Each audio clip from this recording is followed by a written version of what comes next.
wabarakatuh. Bapak Ibu dan saudara sekalian yang saya hormati, saya pernah di Jogja ini 5 tahun. Kuliah saya di Jogja. Saya dulu pernah kos di Basiro. Kemudian pindah ke belakang Mati Rapih di Sabar. Pindah lagi ke Jalan Kaluran.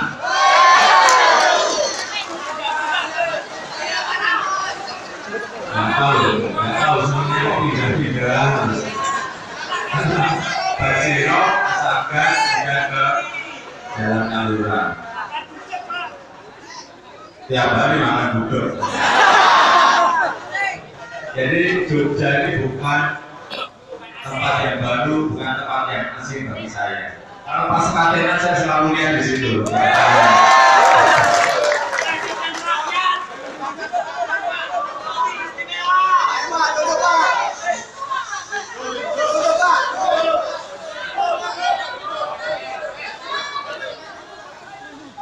Jadi di lingkungan alun-alun Mangkang juga bukan tempat yang asing, bukan yang tempat yang baru bagi saya.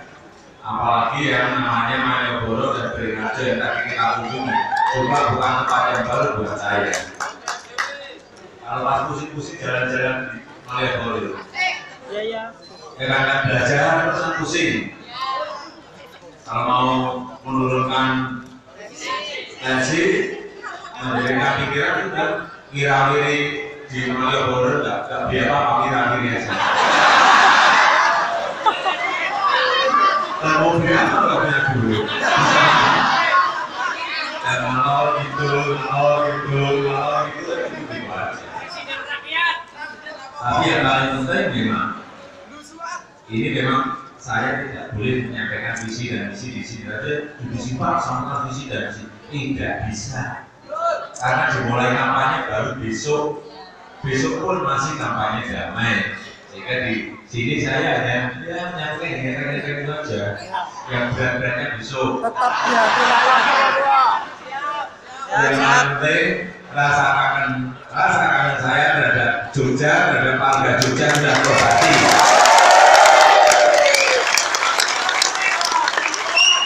Dan tadi kan sebetulnya di Malioboro ini mau diturunkan pas di depan gerbangnya Pasar Beringharjo. Saya nggak mau, saya bilang ke sopir berhenti di sini, agak jauh kan berjalan. Saya pengen tadi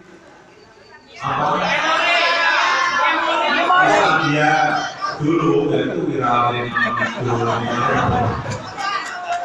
ya tadi berhenti di tengah sudah jalan kaki. Kalau jalan kaki saya dari Tugu sampai di Keraton jalan masih kuat, 50 kali. Masih muda.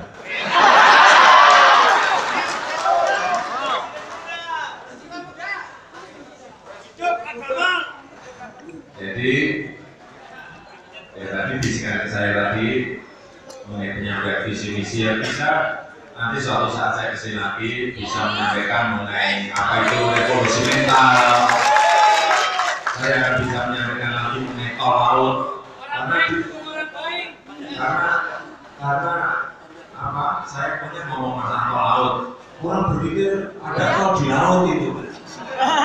Padahal tidak itu. Itu infrastruktur yang nanti akan memberikan keadilan, rasa keadilan dari Sabang sampai Merauke. Tapi nanti saya ceritakan kalau pas sudah visi misi. Sekarang ngomong yang enteng-enteng aja. Ngomong apa lagi ya? Nyanyi nggak bisa nyanyi saya.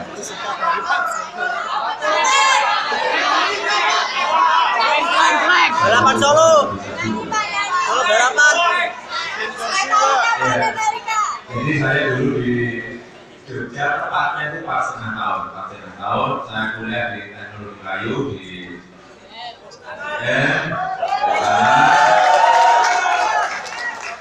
terus setelah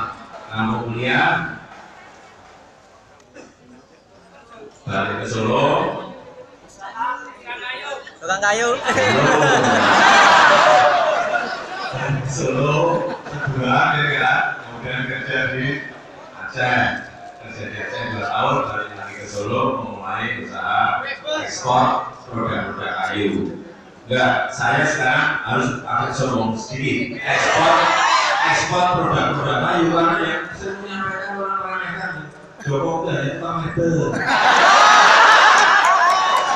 Jokowi itu hanya tukang kayu, padahal saya sebenarnya tinggalnya orang jahil. Tapi orang terus ngejek, bisa dari sombong ini sekarang. Saya adalah ekspornya produk-produk kayu, itu produk yang kita hasilkan itu semuanya 100% diekspor dari Eropa, dari Amerika, dan kawasan Asia, Timur Tengah, Australia itu. Saya kemarin nggak mau sombong, tapi di ejek-ejek terus jadi sombong. Jadi kemudian 24 tahun saya diekspor produk kayu. 10 tahun yang lalu jadi wali kota, periode pertama, periode kedua di Jakarta. Di Jakarta juga balik tahun, hampir 2 tahun. Kemudian sekarang ditetapkan sebagai calon presiden 2014. Yang ingin saya sampaikan, saya tidak pernah menyorongkan diri untuk dicapreskan. Saya tidak pernah melobi-lobi untuk jadi capres juga, tidak pernah. Enggak, biar tahu. Dan saya juga tidak ngemis-ngemis benar untuk jadi capres, enggak. Saya juga tidak pernah 5 tahun mengiklankan diri jadi capres, sudah. Nah, Satria apa ini kan? kalau yang sekarang ada ikannya, dari masak. Saya.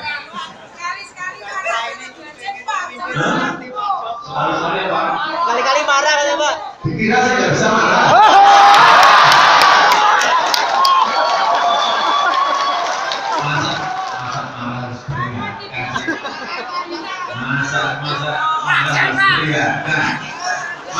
Marah itu, ya kan, keluar kalau ada hal yang prinsip. Hal yang prinsip harus tegas, tidak ya tidak, gitu, ya kan. Masalah kayak gini dengan teman-teman, dengan friend, dengan rekan-rekan, masa pakai marah-marah, itu ngapain? Ya nanti media mulai di sini, nanti dilihat di TV aja. Atau nanti pas saya ke Jogja lagi akan saya sampaikan secara komplit. Baik yang berkaitan dengan pendidikan, baik yang berkaitan dengan kesehatan, baik yang berkaitan dengan revolusi mental, baik yang berkaitan dengan ekonomi makro di Indonesia seperti apa, baik yang berkaitan dengan pertahanan, keamanan, demokrasi dan lain-lain. Jangan dipikir saya tidak bisa ngomong gitu.